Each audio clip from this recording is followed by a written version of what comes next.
प्राचीन इतिहास चैनल में आप सभी का स्वागत है। दत्तात्रेय महाराज के जन्म की कहानी। श्रीमद् भागवत में महर्षि अत्रि एवं माता अनसुईया के यहाँ त्रिदेवों के अंश से 3 पुत्रों के जन्म लेने का उल्लेख मिलता है। कहते हैं कि ब्रह्मा के अंश से चंद्रमा, विष्णु के अंश से दत्तात्रेय और शिव के अंश से दुर्वासा ऋषि का जन्म हुआ। प्रतिवर्ष मार्गशीर्ष माह की पूर्णिमा को भगवान दत्तात्रेय की जयंती मनाई जाती है। इस बार तो जानते हैं दत्तात्रेय के जन्म की कहानी।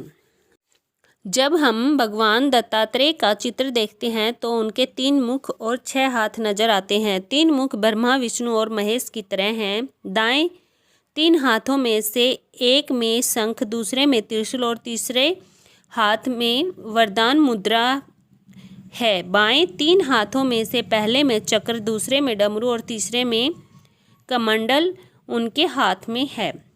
दत्तात्रेय का जन्म ऋषि अत्रि और देवी अनसुईया के घर हुआ था। उन्हें भगवान विष्णु के 24 अवतारों में से एक माना जाता है। भगवान दत्तात्रेय के पीछे खड़ी गाय पृथ्वी एवं कामधेनु का प्रतीक है। कामधेनु हमें इच्छित वस्तु प्रदान करती है। भगवान दत्तात्रेय के साथ जुड़े 4 स्वान ये ऋग्वेद, युगवेद, सामवेद एवं अथर्ववेद हैं। इन चारों वेदों के प्रतीक हैं। भगवान दत्तात्रेय का पूजनीय स्वरूप ओरंदबर वृक्ष है। इस वृक्ष में भगवान तत्व रूप में मौजूद रहते हैं। ब्रह्मा जी के मानस पुत्र महर्षि अत्रि, उनके पिता कर्दम ऋषि की कन्या एवं सांख्य शास्त्र के प्रवक्ता कपिल देव की बहन सती अनसुईया इनकी माता थी। महर्षि अत्रि सतयुग के ब्रह्मा के 10 पुत्रों में से थे तथा उनका आखिरी अस्तित्व चित्रकूट में सीता अनसुईया संवाद के समय तक अस्तित्व में था। उन्हें सप्त ऋषियों में से एक माना जाता है और ऋषि अत्रि पर अश्विनी कुमारों की भी कृपा थी। ऋग्वेद के पंचम मंडल के दृष्टा महर्षि अत्रि ब्रह्मा के पुत्र सोम के पिता और कर्दम प्रजापति व देवहूति की पुत्री अनसुईया के पति थे। अत्रि जब बाहर गए थे तब त्रिदेव अनसुईया के घर ब्राह्मण के वेश में भिक्षा मांगने लगे और अनसुईया से कहा कि जब आप अपने संपूर्ण वस्त्र उतार देंगी तभी हम भिक्षा स्वीकार करेंगे। तब अनसुईया ने अपने सतीत्व के बल पर उन तीनों देवों को अबोध बालक बनाकर उन्हें भिक्षा दी। हालांकि यह भी कहा जाता है कि नारद घूमते घूमते देवलोक पहुंचे और तीनों देवियों सरस्वती, लक्ष्मी और पार्वती के पास बारी बारी जाकर कहा, अत्रि पत्नी अनसुईया के समक्ष आपको सतीत्व नगण्य है। तीनों देवियों ने अपने स्वामियों विष्णु, महेश और ब्रह्मा से देवर्षि नारद की यह बात बताई और उनसे अनसुईया के पतिव्रत की परीक्षा करने को कहा। देवताओं ने बहुत समझाया परंतु उन देवियों के हठ के सामने उनकी एक न चली।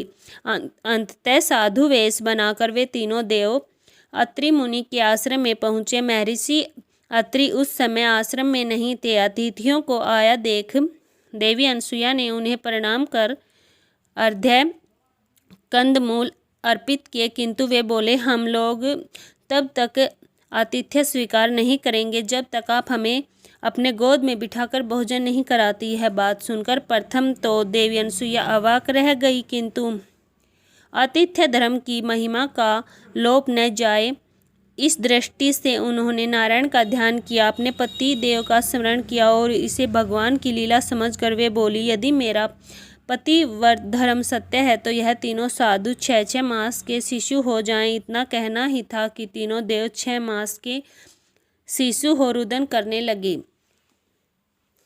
तब माता ने उन्हें गोद में लेकर दुग्ध पान कराया, फिर पालने में झुलाने लगी। ऐसे ही कुछ समय व्यतीत हो गया। इधर देवलोक में जब तीनों देव वापिस न आए तो तीनों देवियां अत्यंत व्याकुल हो गई। फलतः नारद आए और उन्होंने संपूर्ण हाल कह सुनाया। तीनों देवियां अनसुईया के पास आई और उन्होंने उनसे अक्षमा मांगी। देवी अनसुईया ने अपने पतिव्रत से तीनों देवों को पूर्ण स्वरूप में कर दिया। इस बार प्रसन्न होकर तीनों देवों ने अनसुईया से वर मांगने को कहा तो देवी बोली, आप तीनों देव मुझे पुत्र रूप में प्राप्त हो।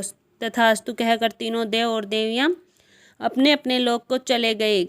कालांतर में यही तीनों देव अनसुया के गर्भ से प्रकट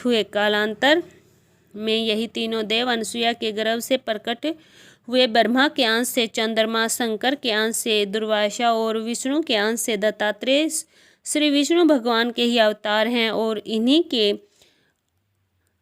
आविर्भाव की तिथि दत्तात्रेय जयंती के नाम से प्रसिद्ध है। तो यह थी दत्तात्रेय के जन्म की कहानी। ऐसी अच्छी अच्छी कहानियों के लिए हमारे चैनल को लाइक, शेयर और सब्सक्राइब जरूर करें। धन्यवाद।